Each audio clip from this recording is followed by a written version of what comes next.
High to all. ఈరోజు day 4th of the culture preparation.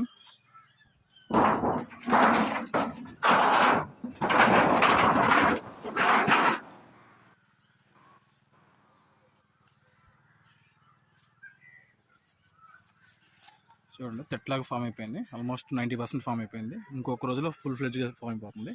ఇప్పుడు stir చేస్తున్నాం. Stir చేస్తే ప్రికాషన్స్ తీసుకోవాల్సింది ఏంటంటే, మనం క్లాక్ వైజ్లో రొటేట్ చేయాలి. క్లాక్ వైజ్లో రొటేషన్ చేయడం వల్ల పాజిటివ్ ఎనర్జీ క్రియేట్ అవ్వి ఇంకా బాగా డెవలప్ అవుతుంది. ఈ ఏరియేషన్ బాగా జరిగి ఈ మైక్రో ఆర్గానిజమ్స్కి అట్మాస్ఫిరిక్ ఆక్సిజన్ బాగా సప్లై అవుతుంది. దీనివల్ల మరింత వృద్ధి చెందుతాయి. సో తీసుకోవాల్సిన ప్రికాషన్ కంపల్సరీగా క్లాక్ వైజ్ ఇది అయిపోగానే మూత క్లోజ్ చేసేయాలండి. ఎండకి మైక్రో ఆర్గానిజమ్స్ చనిపోతాయి.